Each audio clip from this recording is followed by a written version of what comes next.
ಬೆಳದಿಂಗಳೊಳಗೆ ಬೆಳಗುವ ಬೆಳ್ಳಿ ಬೆಟ್ಟವು ನೀವು, ಸ್ಫಟಿಕದ ಘಟದೊಳಗೆ ಉಳಿಯುವ ದಿವ್ಯ ದೀಪವು ನೀವು.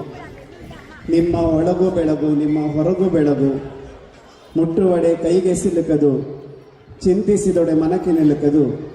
ಆ ನಿಮ್ಮ ಘನ ಶ್ರೀನಿವ ನೋಡ ಶಿವಗುರು ಶ್ರೀ ಶಿವಕುಮಾರ ಪ್ರಭುವೆ.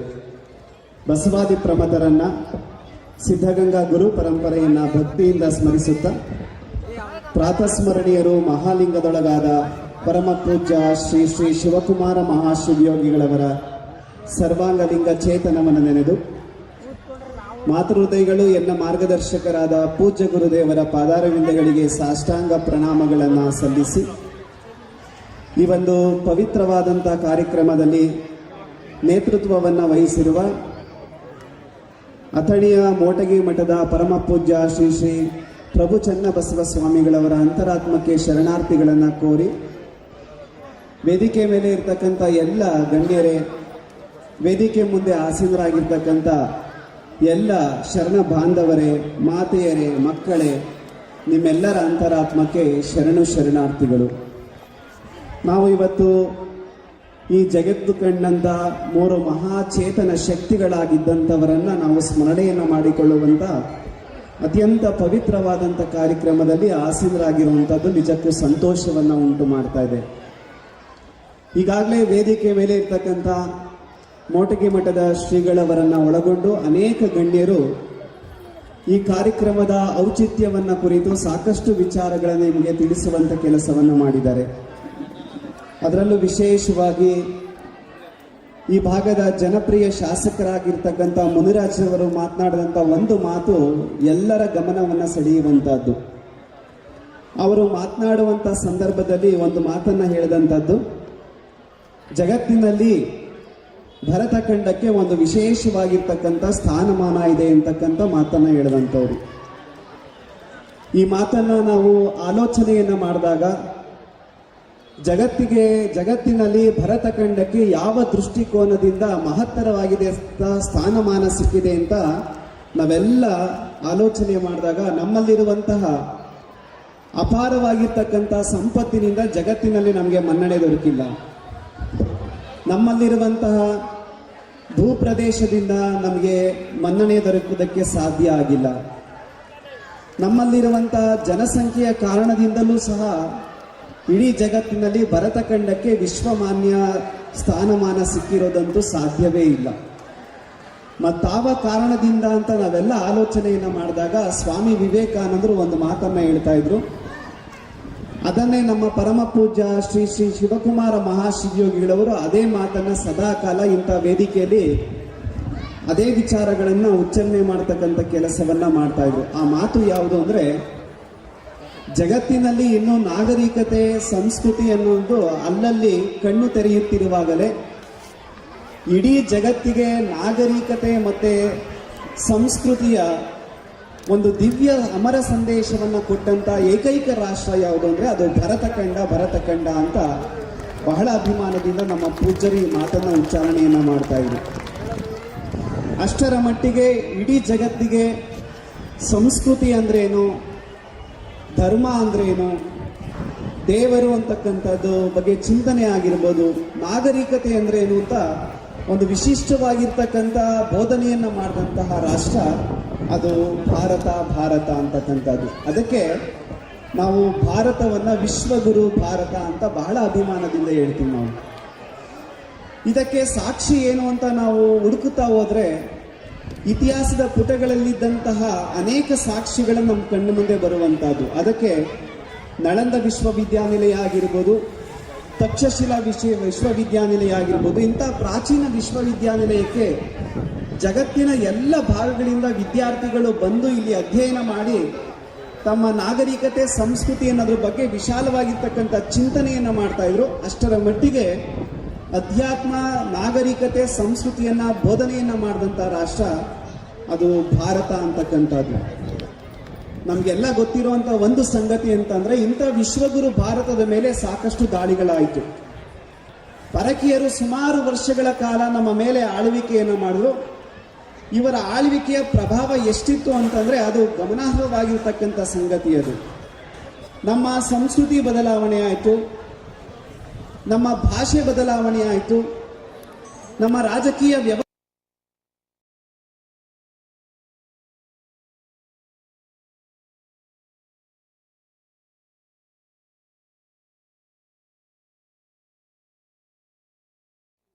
ಅಷ್ಟರ ಮಟ್ಟಿಗೆ ಆ ಪರಕೀಯರ ದಾಳಿಯ ಪ್ರಭಾವದಿಂದ ಈ ಭರತಖಂಡ ನಲುಗಿ ಹೋಗಿದ್ದಂಥದ್ದು.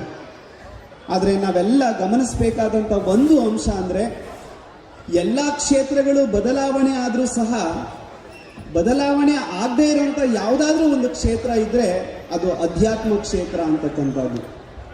ಅವರೆಷ್ಟೇ ದಾಳಿ ಮಾಡಿದರೂ ಸಹ ಬದಲಾದೇ ಇರ್ತಕ್ಕಂಥದ್ದು ನಮ್ಮ ಭಾರತೀಯ ಧಾರ್ಮಿಕ ಪರಂಪರೆಗಳು ಬದಲಾವಣೆ ಆಗೋದಕ್ಕೆ ಸಾಧ್ಯ ಆಗಿಲ್ಲ. ಯಾಕಂತ ಅಂದರೆ ಇವತ್ತು ಯುಗ ಧರ್ಮಕ್ಕೆ ಅನುಗುಣವಾಗಿ ನಮ್ಮ ನಾಗರಿಕತೆ ಸಂಸ್ಕೃತಿಯನ್ನು ಬೆಳೆಸುವಂತಹ ಪೋಷಣೆ ಮಾಡ್ತಕ್ಕಂಥ ಅನೇಕ ಸಂತರು, ಮಹಾಂತರು, ದಾರ್ಶನಿಕರು, ಶಿವಯೋಗಿಗಳು, ಶರಣರು, ದಾಸವರೇಣ್ಯರು ಈ ಭೂಮಿ ಮೇಲೆ ಅವತಾರವನ್ನು ಎತ್ತಿರೋದ್ರಿಂದ ಆ ಅಧ್ಯಾತ್ಮದ ಜ್ಯೋತಿ ನಿರಂತರವಾಗಿ ಇಲ್ಲಿಯವರೆಗೂ ಸಹ ಬೆಳಗ್ತಾ ಬಂದಿರುವಂಥದ್ದು.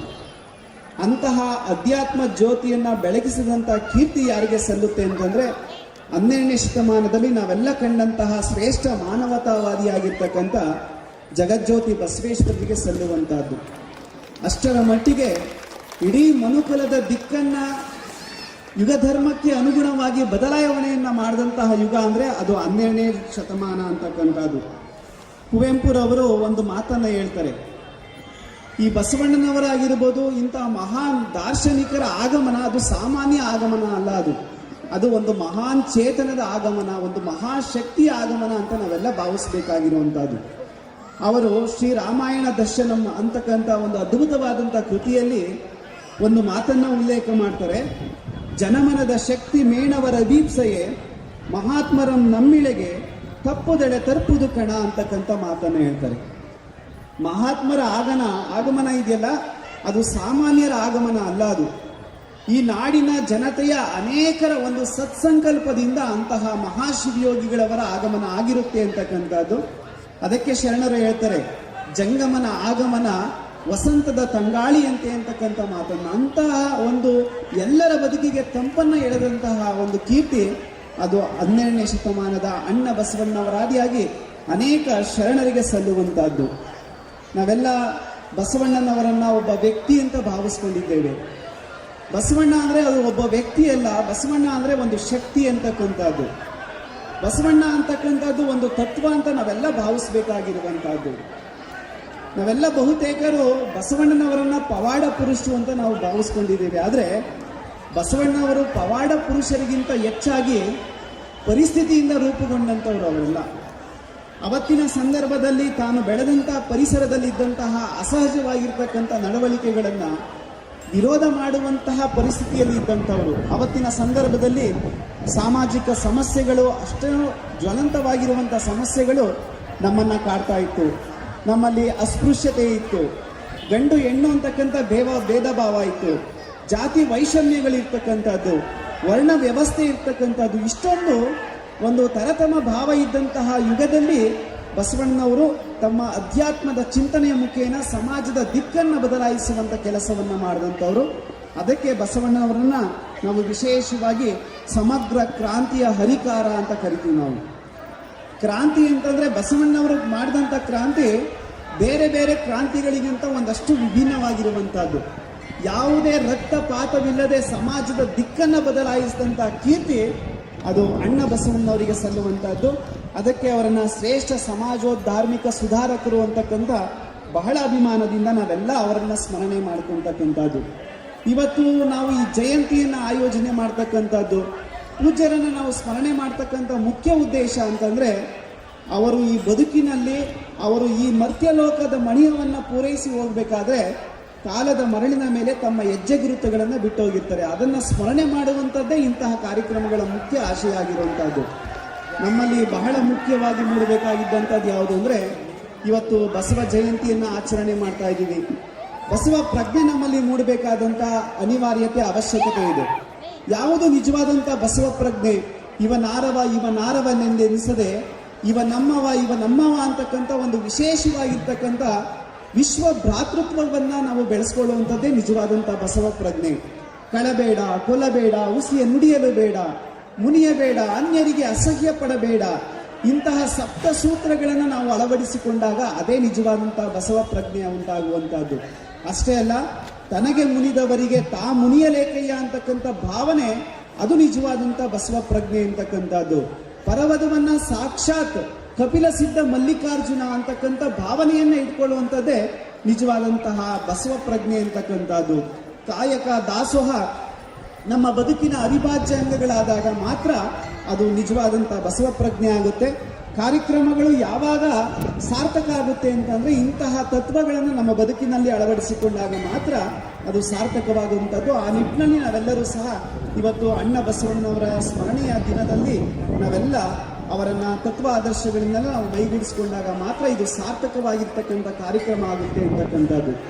ಅದ್ರ ಜೊತೆಗೆ ಇವತ್ತು ನಮ್ಮ ಪರಮ ಪೂಜ್ಯ ಶಿವಕುಮಾರ ಮಹಾಶಿವಯೋಗಿಗಳವರನ್ನ ನಾವು ಸ್ಮರಣೆ ಮಾಡತಕ್ಕಂಥದ್ದು ನಿಜಕ್ಕೂ ಅದು ಔಚಿತ್ಯಪೂರ್ಣವಾಗಿರುವಂಥದ್ದು. ಇವತ್ತೆಲ್ಲ ನಿಮಗೆ ಮಧ್ಯಪ್ರಾಚ್ಯದಲ್ಲಿ ನಡೀತಾ ಇರುವಂತಹ ಯುದ್ಧದ ಕಾರ್ಮೋಡಗಳು ನಮಗೆಲ್ಲ ಗೊತ್ತಿದೆ.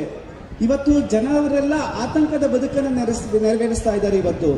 ಇವತ್ತು ಮರಣ ಅಂತಕ್ಕಂಥದ್ದು ಎಲ್ಲರನ್ನ ಕಾಡ್ತಾ ಇರುವಂತಹ ಪರಿಸ್ಥಿತಿಯಲ್ಲಿ ನಾವೆಲ್ಲ ಭಾರತೀಯರು ನೆಮ್ಮದಿಯಿಂದ ಬದುಕ್ತಾ ಇದ್ದೀವಿ ಅಂತಂದ್ರೆ ಇಂಥ ದಾರ್ಶನಿಕರು ಕೊಟ್ಟೋಗಿರುವಂತಹ ಒಂದು ಆದರ್ಶ ಗುಣಗಳಿಂದ ಅಂತ ನಾವೆಲ್ಲ ಬಹಳ ಅಭಿಮಾನದಿಂದ ಹೇಳಬೇಕಾಗಿರುವಂತಹದ್ದು. ಗಾಲೆ ಪರಮ ಪೂಜ್ಯರ ಬಗ್ಗೆ ಸಾಕಷ್ಟು ವಿಷಯಗಳನ್ನ ಹೇಳಿರ್ತಕ್ಕಂಥದ್ದು. ಸಮಯದ ಅಭಾವನೂ ಸಹ ಹೆಚ್ಚಾಗಿರುವಂತಹದ್ದು.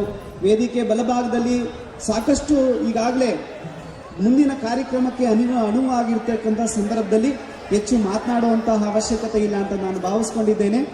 ಪೂಜ್ಯರನ್ನ ನಾವು ಸ್ಮರಣೆ ಮಾಡುವಂತಹದ್ದು ನಿಜಕ್ಕೂ ಅದಕ್ಕೆ ಹೇಳ್ತಾರೆ ಮೊಗ್ಗೆ ಮಾಯ್ದೇವರು, ಭಾಸ್ಕರನ ಬಟ್ಟೆಗೆ ದೀವಿಗೆ ಹಂಗೇಕೆ ಅಂತಕ್ಕಂಥದ್ದು. ಪ್ರಖರವಾಗಿ ಉರಿತಾ ಇರುವಂತಹ ಸೂರ್ಯನ ಒಂದು ಪ್ರಜ್ವಲದ ಮುಂದೆ ಒಂದು ದೀಪದ ಪ್ರಖರವಾದಂತಹ ಜ್ಯೋತಿನೂ ಸಹ ಏನ್ ಮಾಡೋದಕ್ಕೆ ಸಾಧ್ಯ ಇಲ್ಲ ಅಂತಕ್ಕಂಥ ಮಾತನ್ನ ಈ ಸಂದರ್ಭದಲ್ಲಿ ನಾವು ಸ್ಮರಣೆಯನ್ನ ಮಾಡಿಕೊಂಡ್ರು. ಪರಮ ಪೂಜ್ಯರ ಬಗ್ಗೆ ಎಷ್ಟು ಮಾತನಾಡಿದ್ರೂ ಸಹ ಅದು ಸಾಲದೇ ಇರುವಂತಹ ತತ್ವ. ಅದು ಮಾತು ಮನಗಳಿಗೆ ಅತ್ತತ್ತ ಮೀರಿದಂತಹ ಒಂದು ತತ್ವ ಆಗಿರೋದ್ರಿಂದ ಅವರ ಬಗ್ಗೆ ಸಾಕಷ್ಟು ವಿಚಾರಗಳನ್ನ ನಿಮಗೆ ತಿಳಿಸುವಂತ ಕೆಲಸವನ್ನ ಮಾಡಿದ್ದಾರೆ. ನಿಮಗೆಲ್ಲ ಇಂಥ ಸಂದರ್ಭ, ಬೇಸಿಗೆಯ ಸಂದರ್ಭ, ಬಿಸಿಲಿನ ತಾಪ ಇಲ್ಲದೆ ಇದ್ರೂ ಸಹ ನಿಮ್ಮ ಉದರದ ತಾಪ ಅಂತೂ ಸಹ ಕಾಡ್ತಾ ಇದೆ. ಅದಕ್ಕೆ ಎಲ್ಲ ಸಿದ್ಧತೆಗಳು ಈಗಾಗಲೇ ನಡೀತಾ ಇದ್ದಾವೆ. ಹಾಗಾಗಿ ನಮ್ಮ ಮಾತಿನ ತಾಪನೂ ಸಹ ಇದ್ರ ಮಧ್ಯದಲ್ಲಿ ಉಂಟಾಗಬಾರ್ದು ಅಂತಕ್ಕಂಥ ಆಶಯವನ್ನ ವ್ಯಕ್ತಪಡಿಸ್ತಾ ಇನ್ನೂ ಸಾಕಷ್ಟು ವಿಚಾರಗಳು ಹೇಳಿದತ್ತು. ಆದರೆ ಮುಂದಿನ ಕಾರ್ಯಕ್ರಮದಲ್ಲಿ ಭಾಗವಹಿಸಿ ಆ ಕಾರ್ಯಕ್ರಮದಲ್ಲಿ ಪೂಜ್ಯರ ವಿಚಾರಧಾರೆಗಳನ್ನ ತಿಳಿಸುವಂತ ಕೆಲಸವನ್ನ ಮಾಡ್ತೀನಿ ಅಂತಕ್ಕಂಥ ಆಶಯವನ್ನು ಈ ಸಂದರ್ಭದಲ್ಲಿ ವ್ಯಕ್ತಪಡಿಸ್ತಾ ನನ್ನ ಮಾತುಗಳಿಗೆ ವಿರಾಮ ಕೊಡ್ತಾ ಮತ್ತೊಮ್ಮೆ ಎಲ್ಲರ ಅಂತರಾತ್ಮಕ್ಕೆ ಶರಣ ಮಾಡ್ತೀನಿ.